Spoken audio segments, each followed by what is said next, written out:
Welcome to மீனஃபா math. இன்னைக்கு நாம prime ஃபேக்டரைசேஷனா என்ன அண்ட் ப்ரைம் ஃபேக்டரைசேஷனை கண்டுபிடிக்கிறதுக்கான ரெண்டு மெத்தட்ஸை இந்த வீடியோவில் கிளியராக பார்க்க போகிறோம்.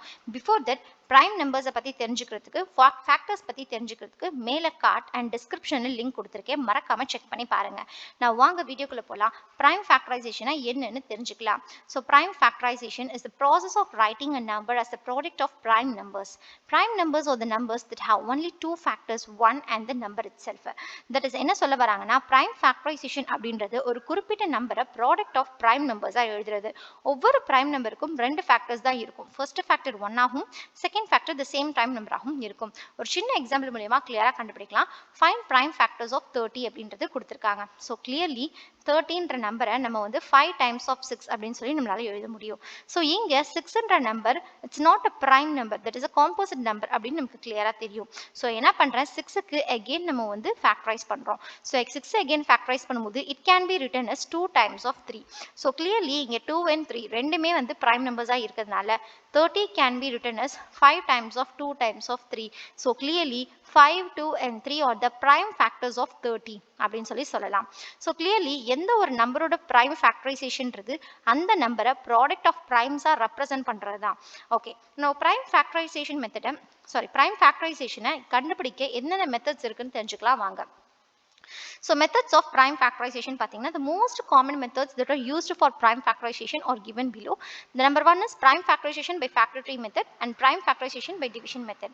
So என்ன சொல்ல வராங்க அப்படின்னா prime factorization-ஐ ஒன்று factor tree method யூஸ் பண்ணி கண்டுபிடிக்கலாம், அல்லனா division method யூஸ் பண்ணி கண்டுபிடிக்கலாம்.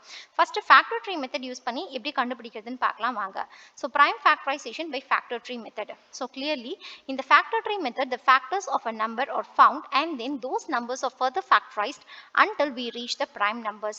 So என்ன சொல்ல வராங்கன்னா factor tree methodல given நம்பரோட ஃபேக்டர்ஸை கண்டுபிடிச்சு அது ப்ராடக்ட் ஆஃப் ப்ரைம்ஸா இல்லைன்னா எந்த நம்பர்லாம் காம்போசிட் நம்பரா இருக்கோ அந்த நம்பருக்கு அகைன் ஃபேக்டரைஸ் பண்ணி ஓவராலா ப்ராடக்ட் ஆஃப் ப்ரைம்ஸா வர வரைக்கும் இந்த ப்ராசஸை நம்ம ரிப்பீட் பண்ணிட்டே இருப்போம். ஸோ கிளியர்லி ஒரு எக்ஸாம்பிள் மூலமா பார்க்கலாம். Do the prime factorization of 60 using factor tree method. So இதில் என்ன பண்றோம்னா the top of the factor treeல 16ன்ற நம்பரை போட்டுடுறோம். நான் 60யோட பிரான்ச்சஸ் எழுதும் போது 60யோட ஃபேக்டர்ஸ் என்னன்றதை ஃபர்ஸ்ட் எழுதுறோம். So I can take this as 6 times of 10 அப்படின்னு சொல்லி என்னோட ஃபேக்டர்ஸ் பிரிக்க முடியுது. ஸோ அகேன் நான் இந்த மாதிரி பிரிச்சுக்கிறேன். இப்போ நவ் இந்த 60ங்கிறது வந்து ப்ரைம் நம்பர், 6ங்கிறது வந்து ப்ரைம் நம்பர் கிடையாது, it is a composite number. So again என்ன பண்ணுறேன்னா இதோட பிரான்ச்சஸ், அதாவது 6ஓட ஃபேக்டர்ஸ் என்னன்றதை அடுத்த பிரான்ச்சஸில் நான் எழுதுறேன். ஸோ 6ஓட ஃபேக்டர்ஸ்ன்னு பார்க்கும்போது 2 and 3 which are prime numbers. So இந்த ஸ்டெப்பை இதுக்கு மேலே நம்ம ப்ரொசீட் பண்ணணும்னு அவசியம் இல்லை. அதே இந்த இடத்துல 10 இருக்குது. ஸோ 10 வந்து காம்போசிட் நம்பர். ஸோ அகேன் 10ஓட ஃபேக்டர்ஸ் என்னன்னு சொல்லி அடுத்த பிரான்ச்சஸில் எழுதுறோம். ஸோ அப்படி எழுதும்போது 10 வந்து 5 டைம்ஸ் ஆஃப் 2ன்னு சொல்லி ஸ்ப்ளிட் பண்ணலாம். So we can easily see that 5 and 2 are prime numbers. So இதுக்கு அப்புறமேட்டுக்கும் நமக்கு எந்த ஒரு பிரான்ச்சஸும் வரப்போறது இல்லை. இந்த 60-ஐ என்னால் வந்து 12 டைம்ஸ் ஆஃப் 5ன்னு கூட எழுதலாமே, நம்ம ஏன் 6 டைம்ஸ் ஆஃப் 10ன்னு எடுத்துக்கிறோம் அப்படின்னு நீங்கள் கேட்கலாம். ஸோ அதுக்கு பதிலாக நம்ம என்ன பண்ணுறோம்னா இதோட பிரான்ச்சஸ், அதாவது ஃபேக்டர்ஸ் எழுதும்போது 12 டைம்ஸ் ஆஃப் 5ன்னு சொல்லியே நம்ம எடுத்துக்கிறோம். So we can know this clearly 5 அப்படிங்கிற நம்பர் வந்து is a prime number அப்படின்னு சொல்லி தெரியும். So there is no need to proceed here. 5க்கு கீழே எந்த ஒரு பிரான்ச்சஸும் வராது. பட் 12 அந்த மாதிரி 12 வந்து நமக்கு வந்து ஒரு prime number கிடையாது, it is a composite number. So அதனால் என்ன பண்ணுறோம், 12ஓட பிரான்ச்சஸ் எழுதுறோம். ஸோ 12ஓட பிரான்ச்சஸ் எழுதும்போது we can easily நமக்கு வந்து ரெண்டு விதமாக எழுதலாம். 3 டைம்ஸ் ஆஃப் 4ன்னு எழுதலாம், அல்லது 2 டைம்ஸ் ஆஃப் 6ன்னு எழுதலாம். எப்படி வேணால் நீங்கள் எழுதிக்கலாம். நான் இப்போ இங்கே 12 வந்து சப்போஸ் 3 டைம்ஸ் ஆஃப் 4 அப்படின்னு சொல்லி எழுதினேன் அப்படின்னா இந்த இடத்துல எனக்கு 3ன்றது prime number, 4ங்கிறது வந்து composite number. ஸோ நான் அகெயின் 4 வந்து ரெண்டு பிரான்ச்சஸாக ஸ்ப்ளிட் பண்ணுவேன், 2 டைம்ஸ் ஆஃப் 2ன்னு. இந்த இடத்துல 2 and 2 ரெண்டுமே வந்து prime numbers. ஸோ இதோட வைண்ட் அப் பண்ணிப்பேன், இதோட சம் முடிஞ்சுது அப்படின்னு சொல்லி. அதுவே நான் 2 டைம்ஸ் ஆஃப் 6ன்னு சொல்லி போட்டேன்னா 2ங்கிறது prime number. ஸோ 6ங்கிறது composite numberனால 6ஓட பிரான்ச்சஸ் எழுதுவேன், 6ஓட ஃபேக்டர்ஸ் எழுதுவேன். ஸோ அகெயின் இங்கே 2 டைம்ஸ் ஆஃப் 3ன்னு சொல்லி கிடைக்கும். எப்படி பார்த்தாலும் இந்த 60ங்கிற நம்பரோட prime factors எனக்கு 2 ஸ்கொயர் இன்டூ 3 இன்டூ 5ன்றதான் கிடைக்கும். நீங்கள் 3 டைம்ஸ் ஆஃப் 4ன்னு போட்டிங்கனாலும் 2 ஸ்கொயர் இன்டூ 3 இன்டூ 5ன்னு கிடைச்சிருக்கும். அதே 2 டைம்ஸ் ஆஃப் 6ன்னு போட்டிங்கனாலும் 2 இன்டூ 2 இன்டூ 3 இன்டூ 5ன்னு கிடைச்சிருக்கும்.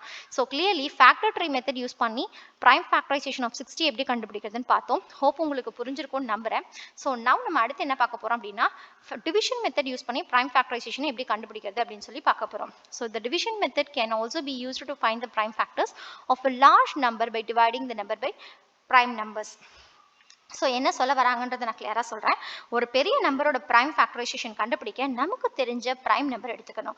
பட் நம்ம எடுத்துக்கிற அந்த ப்ரைம் நம்பர் கிவன் நம்பரை கம்ப்ளீட்டாக டிவைட் பண்ணணும். தட் இஸ் டிவைட் பண்ணி நமக்கு கிடைக்கிற ரிமைண்டர் ஜீரோவாக கிடைச்சிது அப்படின்னா கம்ப்ளீட்டாக டிவைட் பண்ணியிருக்குன்னு அர்த்தம். அப்படி ஒரு நம்பர் கம்ப்ளீட்டாக டிவைட் பண்ணுற மாதிரி நம்ம ஒரு ப்ரைம் நம்பர் எடுத்தோம்னா அந்த ப்ரைம் நம்பரை ஃபஸ்ட்டு நமக்கு கிவன் நம்பரை டிவைட் பண்ணணும். ஸோ இப்போ நமக்கு குவேஷன்ட் என்ன கிடைக்குதுன்னு பார்க்கலாம். ஸோ குவேஷன்ட் வந்துட்டு என்ன கிடைச்சாலும் அதை திரும்ப இன்னொரு ப்ரைம் நம்பரால் டிவைட் பண்ணுவோம். சேம் ப்ராசஸை குவேஷன் 1 வர வரைக்கும் ரிப்பீட் பண்ணிட்டே இருப்போம். நமக்கு கிவன் நம்பரோட ப்ரைம் ஃபேக்டர்ஸ் கண்டிப்பாக கிடைச்சிரும். இதை சொல்லும்போது பிட் ஆஃப் கன்ஃபியூசிங்காக இருக்கலாம். பட் ஒரு எக்ஸாம்பிள் பார்க்கும்போது இன்னும் கிளியராக புரியும். ஸோ டேரெக்டாக வாங்க எக்ஸாம்பிள்குள்ளேயே போயிடலாம். To the prime factorisation of 850 with the division method. So இங்கே பாருங்க டிவிஷன் மெத்தட் யூஸ் பண்ணி 850க்கு ப்ரைம் ஃபேக்டரைசேஷன் கண்டுபிடிக்க சொல்லியிருக்காங்க. ஸோ நவ் ஸ்டெப் நம்பர் 1 850 நமக்கு தெரிஞ்ச ஒரு ப்ரைம் ஃபேக்டரால் டிவைட் பண்ணுங்க which should be completely divide பண்ணணும். சின்ஸ் இங்கே லாஸ்ட் நம்பர் வந்து 0 இருக்கிறதுனால test for divisibility படி I can take it as 2. Suppose நீங்கள் வந்து test of divisibility தெரியல அப்படின்னா we can know that unit digitல வந்து even numbers இருந்துச்சு அப்படின்னா definitely even நம்பரால் divide பண்ண முடியும். ஸோ அதை வச்சு நான் இங்கே 2ன்ற நம்பர் எடுத்துக்கிறேன். So 2 times of 4 will gives you 8. Again 5 times 5 கிடைக்குது. So now 2 times of 4, 2 2s are 4. So 1 again நமக்கு 0 கிடைக்குது. So 5 times of 10. So பாருங்க என்னோட ரிமைண்டர் 0 கிடைச்சிருச்சு. So clearly equation வந்து 425 கிடைச்சிருக்கு. ரிமைண்டர் வந்து 0 கிடைச்சிருக்கு. So clearly இப்போ equation 425 தான் கிடைச்சிருக்கு, 1 கிடையாது. So அப்போ என்ன பண்றேன்னா திரும்ப 425 another prime நம்பரால நான் வந்து டிவைட் பண்ண போறேன். So இப்போ நான் வந்து 5ன்ற நம்பர் எடுத்துக்கிறேன் since last number 5 இருக்கிறதுனால. So clearly 5 8s are 45 அப்படின்னு சொல்லி எனக்கு கிடைக்கும். Oh sorry 5 8s are 40 அப்படின்னு சொல்லி கிடைக்கும். So I can get 2 and 5. So again 8 5 5s are 25ன்றது கிடைச்சிரும். So இப்போ again எனக்கு வந்து என்ன கிடைக்குது அப்படின்னா quotient வந்து 85ன்னு கிடைக்குது. அதே ரிமைண்டர் வந்து 0ன்னு கிடைக்குது. So இப்போ again என்ன பண்றேன் quotient எடுத்துக்கிறேன். So quotient வந்து 85ன்னு கிடைச்சிருக்கிறதுனால 85 divided by again நான் 5 எடுத்துக்கிறேன் since last number 5 இருக்கிறதுனால 1 times of 5 will gives you 3 and again 5. So 5 into 7 times of 35 அப்படின்னு சொல்லி கிடைக்கும். So இங்கே பார்த்தீங்க அப்படின்னா உங்களுக்கு quotient வந்து 17 கிடைச்சிருக்கு, ரிமைண்டர் வந்து 0ன்னு கிடைச்சிருக்கு. ஸோ இப்போ நான் என்ன பண்ணுறேன்னா 17 ஒரு ப்ரைம் நம்பரால் டிவைட் பண்ணணும். எனக்கு அதை கம்ப்ளீட்டாக டிவைட் பண்ணணும். எனக்கு பார்த்த உடனே ஷியோராக தெரியும் 17 is a prime number. So 17ஓட ஃபேக்டர்ஸ் வந்து 1 and 17 மட்டும்தான். ஸோ 17 டிவைட் பண்ணால் மட்டும்தான் எனக்கு ரிமைண்டர் 0 கிடைக்கும். ஸோ quotient வந்து 1ன்னு கிடைச்சிருச்சு. அப்போ இந்த இடத்துல நான் வந்து இந்த டிவிஷன் மெத்தடை ஸ்டாப் பண்ணிக்கணும் அப்படின்னு சொல்லி அர்த்தம். இப்போ நான் என்ன பண்ணணும் அப்படின்னா இந்த 850யோட ஃபேக்டர்ஸ் ப்ரைம் ஃபேக்டர்ஸ் என்னென்னு கண்டுபிடிக்கிறதுக்கு நம்ம ஃபர்ஸ்ட்லேருந்து பண்ணோம் இல்லையா இந்த டிவைசஸை எடுத்துக்கிறேன். ஃபர்ஸ்ட் எனக்கு 2ஆல் டிவைட் பண்ணேன், அடுத்தது 5ஆல் டிவைட் பண்ணேன், அகெயின் 5ஆல் டிவைட் பண்ணேன், கடைசியாக 17ஆல் டிவைட் பண்ணியிருக்கேன். ஸோ இந்த 250யோட ப்ரைம் ஃபேக்டர்ஸ் என்னென்னு பார்த்தீங்கன்னா 2 into 5 square into 17 அப்படின்னு சொல்லி சொல்லுவோம். ஸோ ஹோப்ஃபுல்லி இந்த எக்ஸாம்பிள் உங்களுக்கு புரிஞ்சிருக்கும்னு நினைக்கிறேன். நிறைய ப்ராக்டிஸ் பண்ணிங்கன்னா இன்னும் சிம்பிளஸ்டாகவே நீங்கள் போடலாம். ஓகே, ஸோ ஃபார் வந்து ப்ரைம் ஃபேக்டரைசேஷனா என்ன அண்ட் அதை எப்படி கண்டுபிடிக்கிறதுன்னு பார்த்தோம். இந்த ப்ரைம் ஃபேக்டரைசேஷனை யூஸ் பண்ணி HCF எப்படி கண்டுபிடிக்கிறதுன்னு தெரிஞ்சுக்க உங்கள் லெஃப்ட்டில் இருக்க வீடியோ செக் பண்ணி பாருங்கள். அதே ப்ரைம் ஃபேக்டரைசேஷனை யூஸ் பண்ணி LCM எப்படி கண்டுபிடிக்கிறதுன்னு தெரிஞ்சுக்க உங்கள் ரைட்டில் இருக்க வீடியோ செக் பண்ணி பாருங்கள். இதே இன்னும் நிறைய மேத் கான்செப்ட்ஸ் பற்றி தெரிஞ்சுக்க மீனா ஃபார் மேத் சேனலை சப்ஸ்கிரைப் பண்ணிக்கோங்க. தேங்க்ஸ் ஃபார் வாட்சிங். தேங்க்யூ.